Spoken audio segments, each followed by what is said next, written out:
Exercice 9, une histoire de karma. Il y a quelques années, Camden a connu une terrible inondation suivie d'une terrible sécheresse pour les agriculteurs. Beaucoup d'habitants un peu simplés pensaient que c'était l'œuvre du diable. Ils n'avaient pas complètement tort parce que j'étais proche de ce qu'on pouvait appeler le diable à cette époque. Au fait, moi c'est Earl. J'étais le responsable de cette situation et plutôt que de réparer ma bêtise, j'en avais profité. Je me suis fait passer pour le Messie.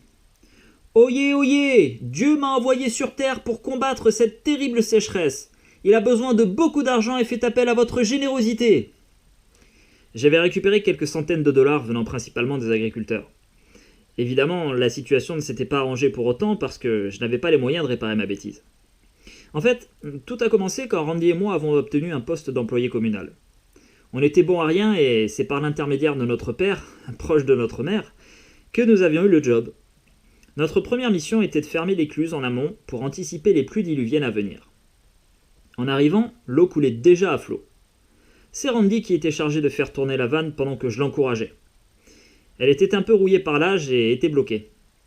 Randy avait mis tout son poids, mais c'était trop pour la clé qui avait fini par céder, tout en l'entraînant dans l'eau. J'ai rigolé en le voyant chuter dans l'eau. Puis j'ai pleuré quand je l'ai vu se faire aspirer dans le canal.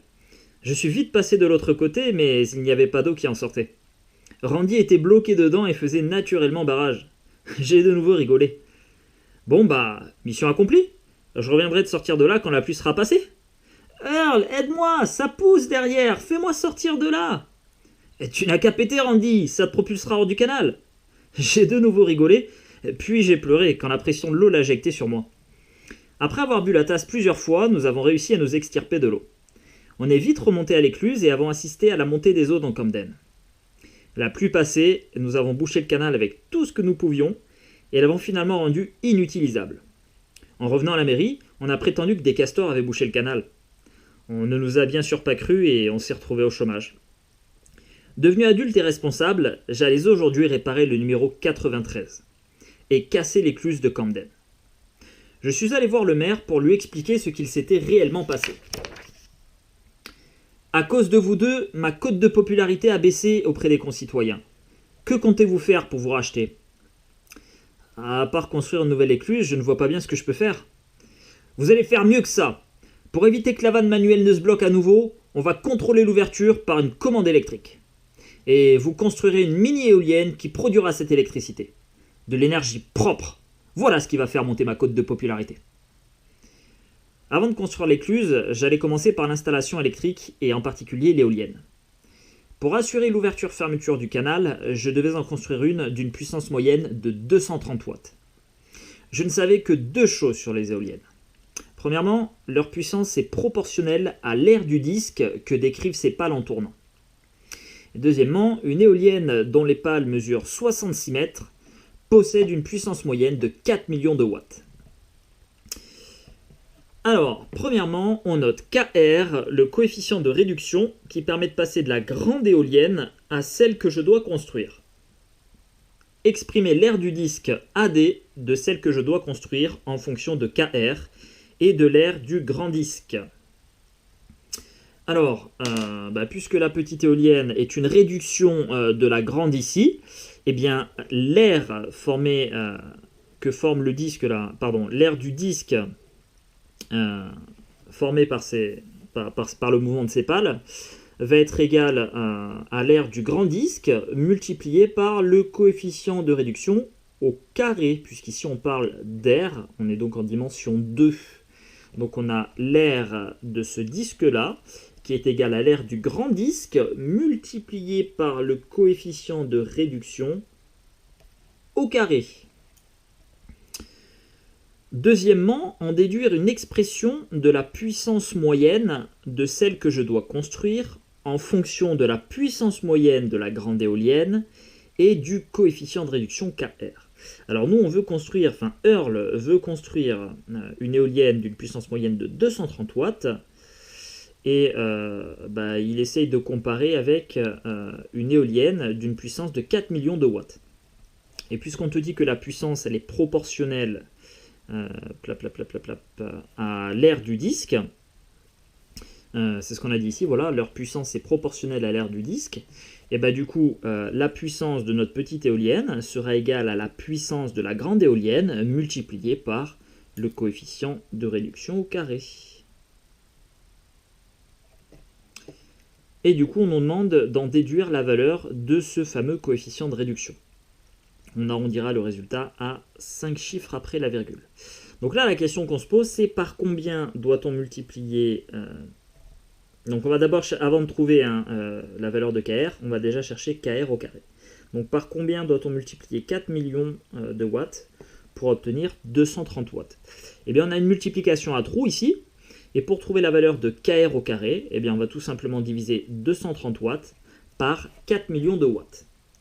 Donc, ce qu'on peut écrire dans un premier temps, c'est KR au carré est égal à 230 watts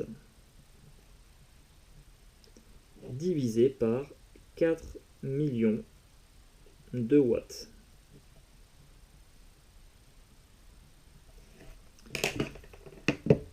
Allez, on fait une passe à la calculatrice. Donc 230 divisé par 4 millions. Et on obtient ce nombre-là, égal à 0,000. Ensuite, j'ai encore un 0. Voilà, et 75 derrière. Donc ça, c'est la valeur de mon coefficient de réduction au carré. Et maintenant, si je veux retrouver mon coefficient de réduction, eh bien, je vais prendre la racine carrée de cette valeur-là, puisque coefficient de réduction, c'est un nombre positif. Donc ça, ce sera égal à racine carrée de 0,0000575. Voilà. Et on va déterminer une valeur approchée à 5 chiffres après la virgule. Donc je prends la racine carrée que je trouve ici, la seconde, tac, racine carrée, et je vais utiliser la fonction rep de la calculatrice, seconde, tac, et en fait rep c'est la réponse du calcul précédent, voilà.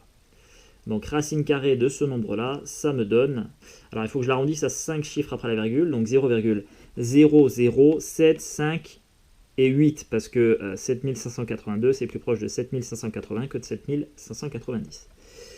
Donc c'est environ égal à 0,00758. Voilà mon coefficient de réduction.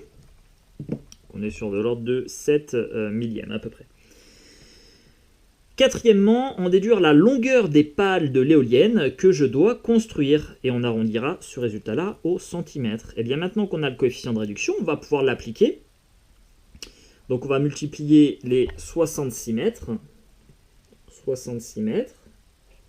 qui est la longueur des pales de la grande éolienne, par le coefficient de réduction qu'on a trouvé, 0,00758. On y va, on nous demande d'arrondir au centimètre, donc 66 fois 0,00758, et ça nous donne donc environ 0,5 mètres. Et 0,5 mètres, c'est 50 cm. Voilà. Donc on fait des pales d'un demi-mètre pour notre éolienne. Il ne me restait plus que l'écluse à reconstruire.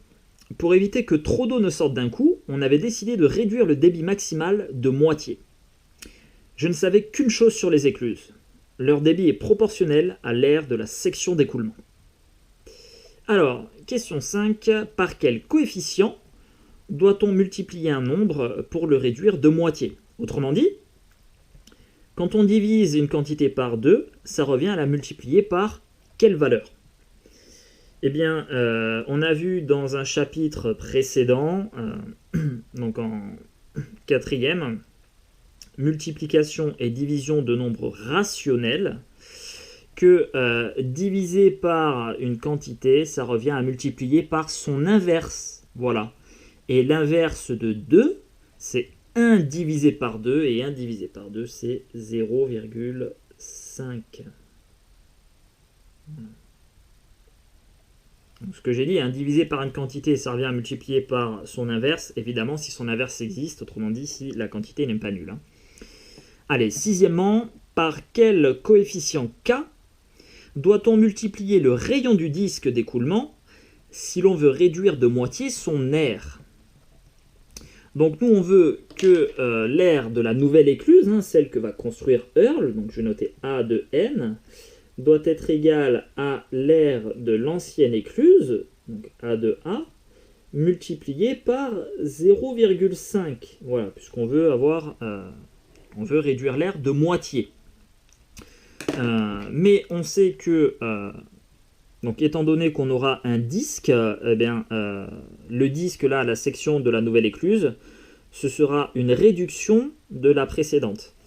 Et du coup, puisqu'on parle d'air ici, on est en dimension 2, ça revient, en fait, on peut dire que l'air de la nouvelle écluse sera égal à l'air de l'ancienne écluse multiplié par le coefficient de réduction au carré. Et nous ici, tiens d'ailleurs, hop, je l'ai noté K ici. Donc on cherche le nombre qui, élevé au carré, donne 0,5. Donc le nombre positif, puisque le coefficient de réduction est un nombre positif. Donc quel est le nombre qui, mis au carré, donne 0,5 ? Eh bien, puisque k est positif, on va avoir k qui va être égal à la racine carrée de 0,5. Et ça fait environ, donc hop, on fait une passe à la calculatrice, donc racine carrée de 0,5, on a grosso modo 0,707. Voilà.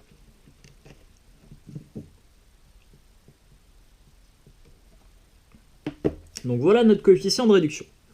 Alors, sachant que la section d'écoulement de l'ancienne écluse était un disque de 30 cm de rayon, déterminer le rayon du disque d'écoulement de la nouvelle écluse.